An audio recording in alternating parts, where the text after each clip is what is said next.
بالله من الشيطان الرجيم. بسم الله الرحمن الرحيم. هو الذي يريكم البرق خوفا وطمعا وينشئ السحاب الثقال ويسبح الرعد بحمده والملائكة من خيفته ويرسل الصواعق فيصيب بها من يشاء وهم يجادلون في الله وهو شديد المحال.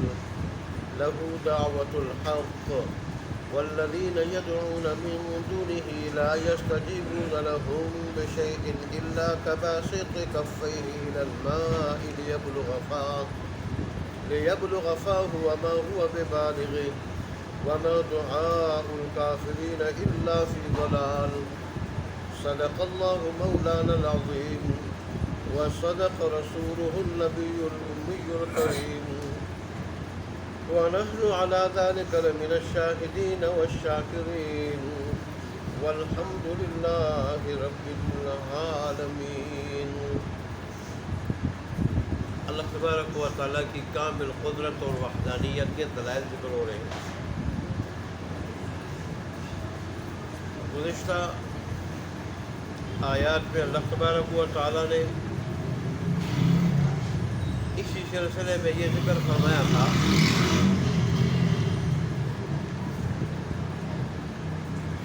کہ اللہ تبارک و تعالیٰ ہر مادہ کے پیٹ میں جو کچھ ہے وہی جانتا ہے، پھر اس کے اندر کمی بیشی وہ بھی جانتا ہے، اور ہر چیز اس کے نزدیک ایک خاص اندازے کے ساتھ ہے. اس کی تفصیل کر ہو چکی تھی، اب تو موٹا موٹا اس کا خلاصہ دوبارہ بیان کیا جا رہا ہے.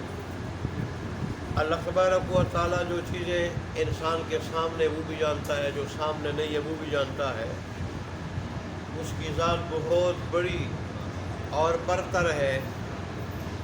آپ میں سے جو آدمی اونچی آواز سے بات کہے وہ بھی جانتا ہے، آہستہ کہے وہ بھی جانتا ہے. جو رات کو چھپ کے وارداتیں کرتا ہے اور یا لوگوں سے چھپ کے اللہ کی رضا کے لیے نماز پڑھتا ہے، اللہ وہ بھی جانتا ہے. اور اسی طرح جو دن کو گلیوں میں بازاروں میں چلتا پھرتا اور گھومتا ہے، کام کاج کرتا ہے، اللہ اس کو بھی جانتا ہے. اور پھر اللہ تبارک و تعالیٰ نے اس نعمت کا بھی ذکر فرمایا تھا کہ حضرت انسان کے اعمال اور اس کی جان کی حفاظت کے لیے رب کی طرف سے یکے بعد دیگرے آنے والے فرشتے اس سے آگے چل کے اور پیچھے چل کے اس کی حفاظت کرتے. پھر اللہ تبارک و تعالیٰ نے اپنا احکام دستور العمل بتایا تھا کہ جب تک کسی قوم کو خود اپنی حالت بدلنے کی فکر نہ ہو اور اس کے لیے وہ تگ و دو نہ کرے تو اللہ بھی اجتماعی طور پر ایسی قوم لوگوں کی حالت بدلتا نہیں ہے. البتہ اللہ تبارک و تعالیٰ جب عذاب کا فیصلہ کرے تو پھر اللہ تبارک و تعالیٰ کے عذاب کو کوئی ٹال نہیں سکتا، اور اللہ کے سوا ان لوگوں کا کوئی مددگار نہیں ہوتا. حدیث شریف میں آتا ہے کہ صحابہ کرام نے اللہ تبارک و تعالیٰ کے پیارے حبیب کے سامنے عرض کی کہ اللہ کے پیارے رسول صلی اللہ علیہ وسلم، آپ کہتے ہیں جب اللہ کی گرفت آتی ہے اس میں پھر سارے گھر جاتے ہیں، نیک ہو بد ہو سارے اس میں آ جاتے ہیں. سارے تو جب سارے اس میں آ جاتے ہیں، جو اللہ کے جو نیک بندے ہیں وہ تو اللہ تبارک و تعالیٰ کی طرف سے انعام کے مستحق ہوتے، ان کا کیا ہوگا؟ تو رسول اللہ صلی اللہ علیہ وسلم نے فرمایا کہ اس وقت تو اللہ تبارک و تعالیٰ کی گرفت میں سارے آ جاتے ہیں، سارے. البتہ اللہ تبارک و تعالیٰ نیک لوگوں کو ان کی نیت کے مطابق آخرت میں ان کی نیکی کا صلہ دے گا. دنیا میں ان نیکوں کا قصور یہ ہو سکتا ہے کہ انہوں نے اپنی آنکھوں سے دیکھ کے ظالموں کو ظلم سے روکا نہیں تھا، ظالموں کو ظلم سے روکا نہیں تھا، اس لیے وہ بھی عام گرفت میں آ جاتے ہیں۔ جیسے رسول اللہ صلی اللہ علیہ وسلم کا یہ بھی ارشاد ہے کہ جب تم میں سے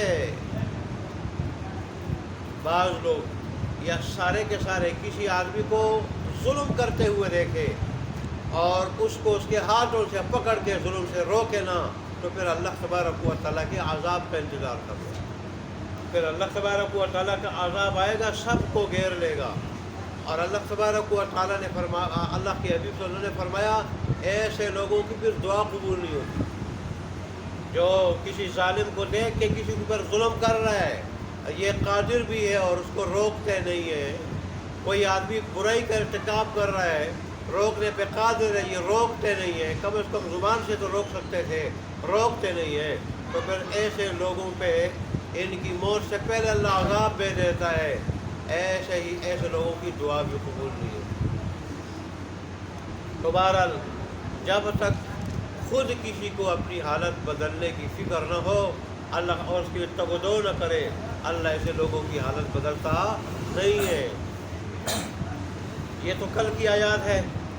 آج کی آیات بھی اللہ تبارک و تعالیٰ کی وحدانیت کی دلیل ہے، وحدانیت اور کامل قدرت کی دلیل ہے۔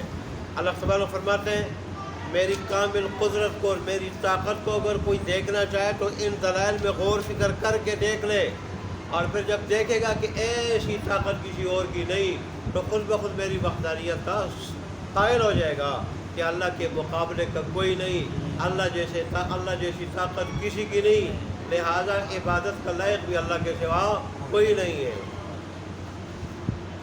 چنانچہ آج اللہ تبارک و تعالیٰ ارشاد فرمائے کہ دیکھو اللہ کی ذات تو وہی ہے جو آپ کو بجلی دکھاتا، برق ویسے کہتے ہیں چمک کو،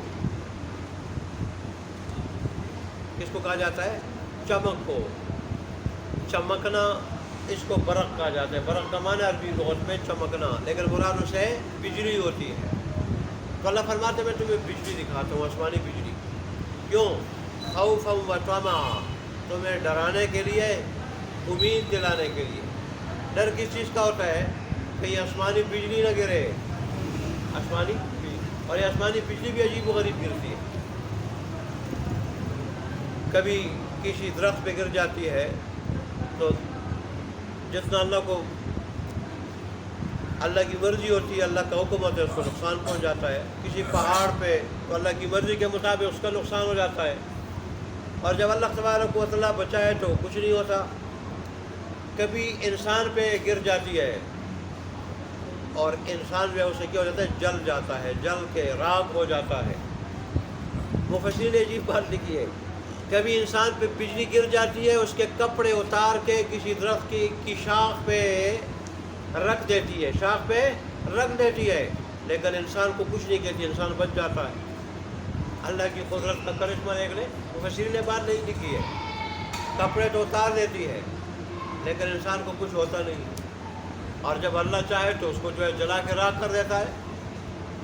وہ اپنی کامل قدرت کے کرشمے دکھاتا ہے۔ ایک واقعہ یاد آیا، مفسرین نے لکھا ہے کہ قبیلہ عامر کے دو بڑے آدمی، ایک عامر بن طفیل اور ایک اربد بن ربیعہ، یہ رسول اللہ صلی اللہ علیہ وسلم کو شہید کرنے کی نیت سے آئے مدینہ۔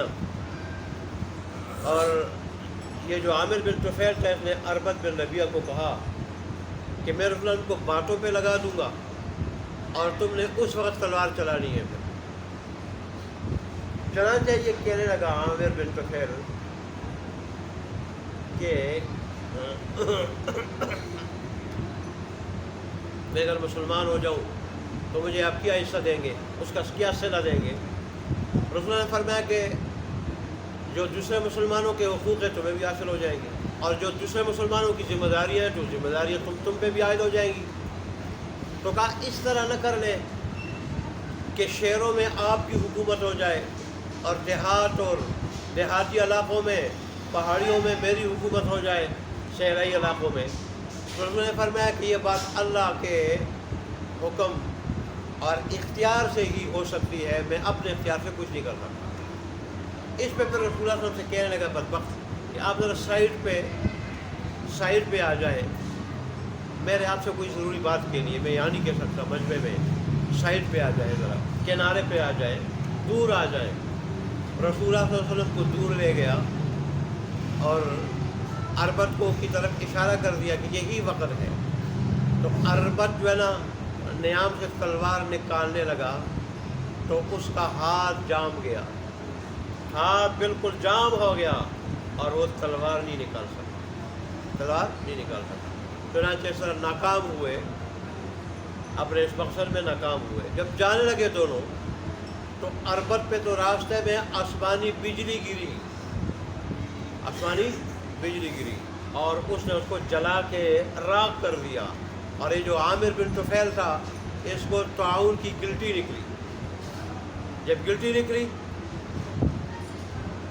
تو یہ اس کو ٹٹول کے کہنے لگا گلٹی کو کہ تو گلٹی بھی دو۔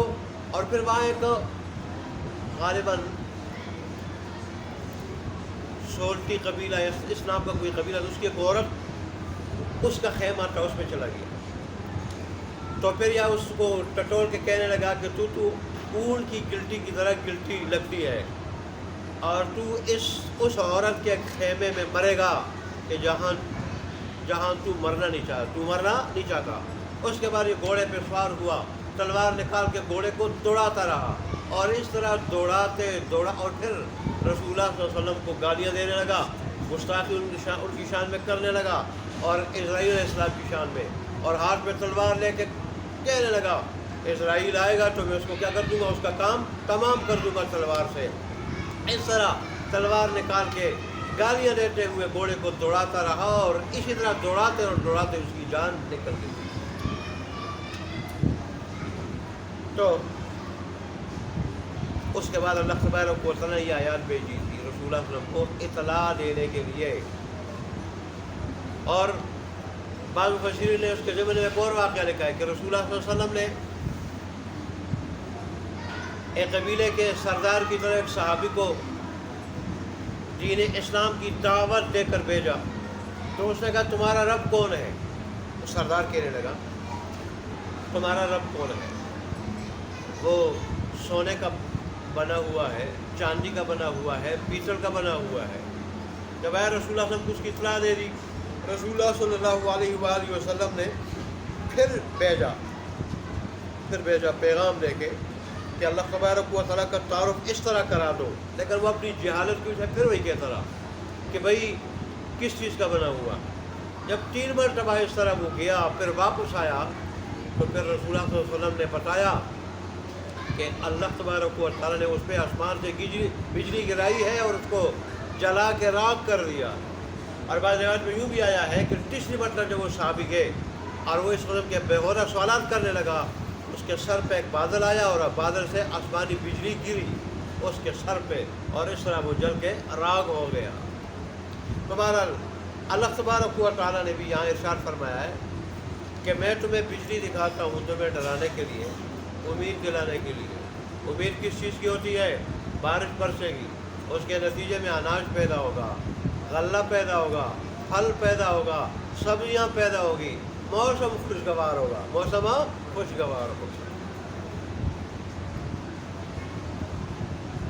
اچھا جی۔ اور اس طرح وَيُنشِئُ السَّحَابَ الثِّقَالَ، اللہ تبارک و تعالیٰ فرماتے ہیں کہ میں بوجھل بادل کو میں اٹھاتا ہوں، بوجھل بادل کو میں کیا کرتا ہوں؟ اٹھاتا ہوں۔ اور جہاں پھر میری مرضی ہوتی ہے، میری چاہت ہوتی ہے، مشیت ہوتی ہے، وہاں بارش برسا دوں، وہاں میں بھیج دیتا ہوں، پھر میرے حکم سے وہاں بارش ہوتی ہے۔ اور بارش کا وہ پانی پہاڑوں کی رگوں سے پہاڑوں میں محفوظ ہو جاتا ہے، ریگستانی علاقوں میں جو ہے نا اس کے چھوٹے چھوٹے ڈیم بن جاتے ہیں، وہاں جمع ہو جاتا ہے، لوگ اور زمینیں سیراب ہو جاتی ہیں۔ آگے اللہ تبارک و تعالیٰ نے فرمایا کہ رات میری حمد کے ساتھ تسبیح بیان کرتا ہے۔ رسول اللہ نے پوچھا کہ یہ رات کون ہے، کیا چیز ہے؟ تو رسول اللہ نے فرمایا کہ یہ ایک فرشتہ ہے۔ عربی لغت کے اعتبار سے تو رعد کہا جاتا ہے آسمانی کڑک کو، آسمانی کڑک کو اس کو رعد کہا جاتا ہے، گرج کو کہا جاتا ہے۔ لیکن رسول اللہ نے فرمایا کہ یہ ایک فرشتہ ہے، اس کا نام بھی کیا ہے؟ رعد۔ اس کے ہاتھ میں بعض روایت میں ایک کوڑا ہوتا ہے، کوڑا، اس کوڑے کے ذریعے وہ بادلوں کو ہانکتا ہے، اور جب وہ ہانکتا ہے تو بادل جب ایک دوسرے کے ساتھ ٹکراتے ہیں تو اسے وہ گرج اور کڑک کی آواز پیدا ہوتی ہے۔ جیسے سائنسدان بھی کہتے ہیں کہ ان بادلوں میں مثبت اور منفی عناصر ہوتے ہیں، وہ عناصر جب ایک دوسرے کے ساتھ ٹکراتے ہیں تو اسے وہ کڑک کی آواز آتی ہے۔ تو رسول اللہ نے فرمایا کہ اس بعض روایت میں یہ بھی ہے کہ اس فرشتے کے پاس ایسے آلات ہوتے ہیں جو آگ کے بنے ہوتے ہیں۔ کس کے بنے ہوتے ہیں؟ آگ کے۔ اور جب ان کے ذریعے وہ بادلوں کو کیا کرتا ہے؟ ہنکاتا ہے، اور پھر جب بادلوں کو وہ ڈانٹتا ہے، بادلوں کو ڈانٹتا ہے تو اس کی ڈانٹ کی جو آواز ہوتی ہے وہ کیا ہے؟ وہ گرج ہے۔ ممکن ہے دونوں ہو، گرج، ڈانٹ کی آواز بھی گرج ہو، اور بادلوں کو جب ہنکائے ایک دوسرے کے ساتھ ٹکرایا تو اس کی آواز بھی جو ہے وہ گرج ہو۔ سائنس ظاہری اسباب بتاتی ہے، اور اللہ اور اس کے رسول نے چھپے ہوئے حقیقی اسباب بتائے ہیں، دونوں میں کوئی منافات نہیں ہے۔ اور پھر اللہ تبارک و تعالیٰ نے فرمایا، دیکھیں جس گرج سے ہم ڈریں وہ اللہ کی تسبیح بیان کریں، اور وہ گرج والا فرشتہ بھی کتنے پاور والا فرشتہ جو بادلوں کو ایک دوسرے کے ساتھ ٹکرائے، وہ بھی اللہ کی حمد کے ساتھ تسبیح بیان کرے، اور سارے کے سارے فرشتے بھی اللہ کے ڈر سے، خوف سے اس کی تسبیح بیان کرتے ہیں۔ تو اس اللہ تبارک و تعالیٰ کی عظمت کتنی بڑی، اس اللہ تبارک و تعالیٰ کی طاقت کتنی بڑی۔ حدیث شریف میں جس وقت بجلی چمکے اور بادل گرجے، رسول اللہ صلی اللہ علیہ وسلم نے ایک دعا بتائی ہے، اللہم لا تقتلنا بغضبک ولا تہلکنا بعذابک وعافنا قبل ذلک۔ سبحانہ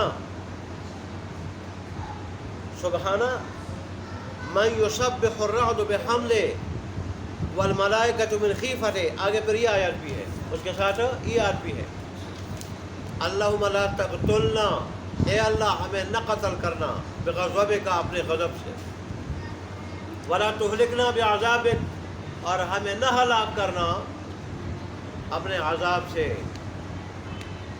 اور اس سے پہلے ہمیں عافیت عطا فرما، ہمیں عافیت، وعافنا قبل ذلک، اس سے پہلے ہمیں عافیت عطا فرما۔ اور سبحانہ، پاک ہے، من وہ ذات کہ یسبح الرعد بحمدہ، کہ رعد فرشتہ بھی اس کی حمد کے ساتھ اس کی تسبیح بیان کرتا ہے، والملائکۃ من خیفتہ، اور سارے کے سارے فرشتے۔ انہوں نے فرمایا جو یہ تسبیح پڑھے گا وہ آسمانی بجلی سے محفوظ ہو جائے گا، آسمانی بجلی سے محفوظ ہو جائے گا۔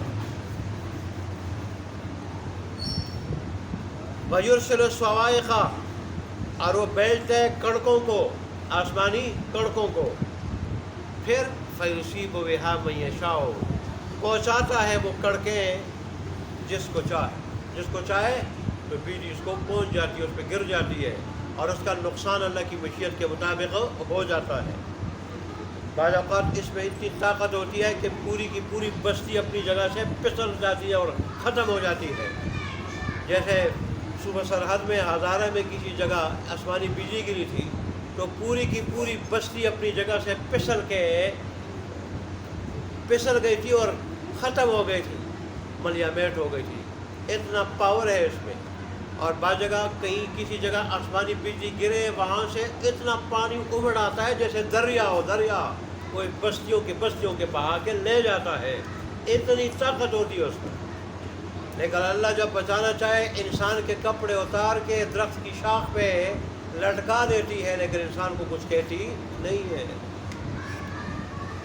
ہمیشہ محفوظ رہتا ہے اللہ کے عذاب سے، پکڑ سے، الجھنوں سے۔ وہ لوگ جس کا سینہ اللہ کی محبت سے، اللہ کی عظمت سے اور قرآن کے عمل سے پر ہو، قرآن کے عمل سے، قرآن پہ عمل سے پر ہو، اس کی زندگی قرآن کے مطابق ہو، تو ایسا آدمی اللہ اس کو ایسی مصیبتوں سے بچاتا ہے۔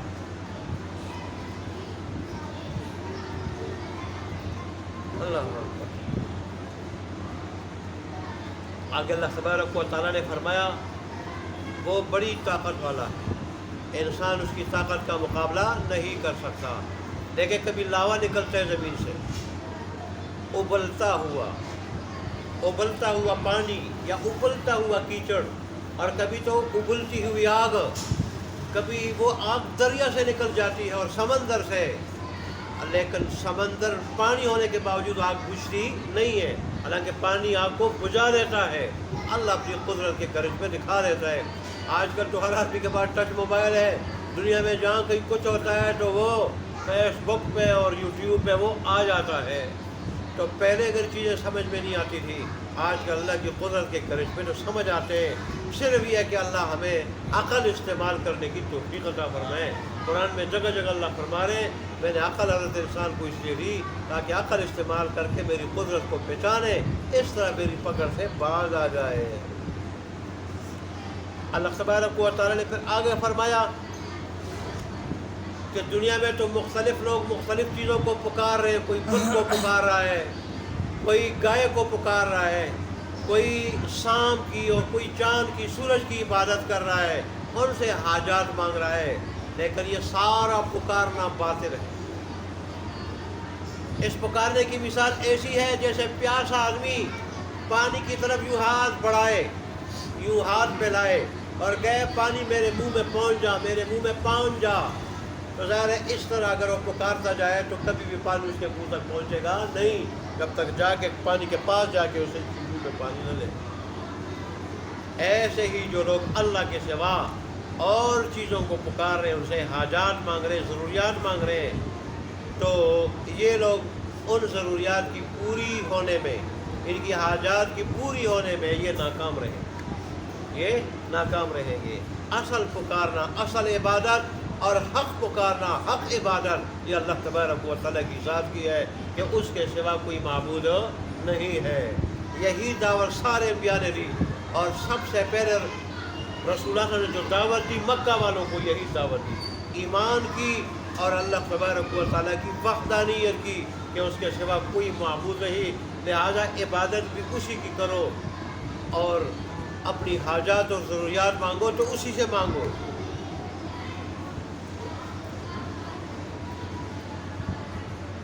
اللہ تبارک و تعالیٰ نے فرمایا کافروں کی پکار یہ کیا ہے؟ یہ ضائع ہے، یہ ضائع ہے، اس کا کوئی فائدہ نہ دنیا میں ہوگا نہ آخرت میں ہوگا۔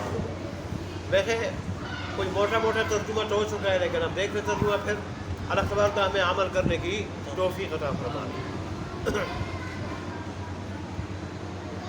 هو الذی، وہ وہی ذات ہے، وہ الذی وہی ذات ہے کہ جو یریکم البرق، دکھاتا ہے تمہیں بجلی، آسمانی بجلی،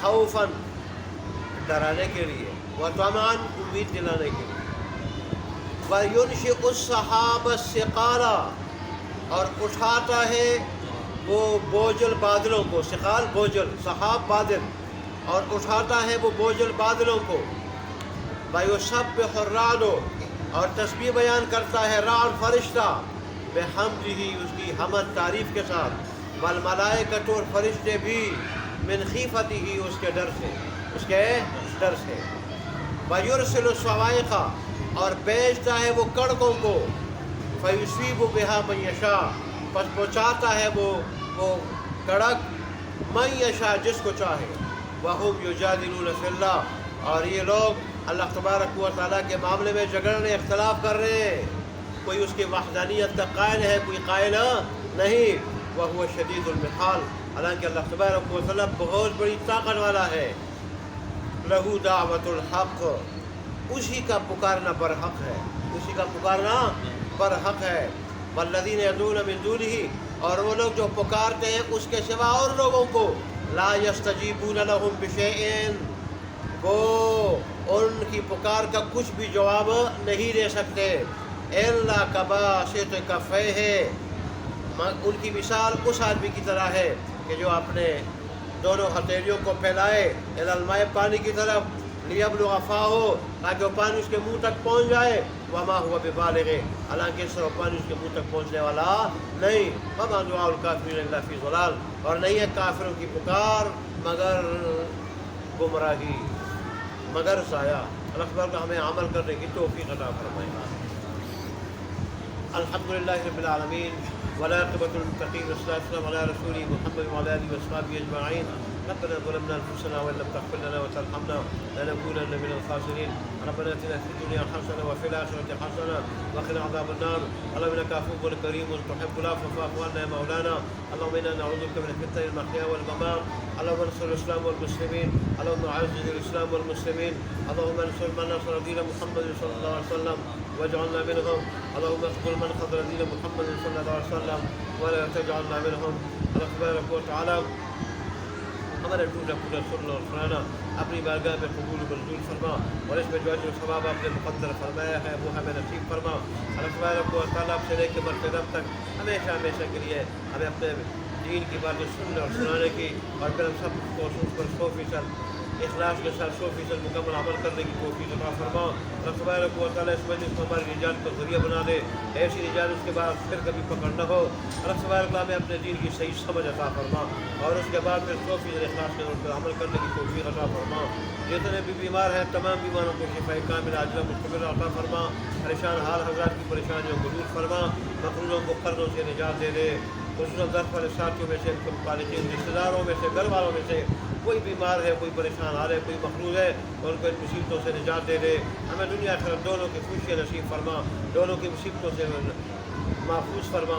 آخرت کی خوشیاں ابتدائی سے جنت الفردوس کی شکل میں نصیب فرما، آخرت کی مصیبتوں سے ابتدائی سے محفوظ فرما.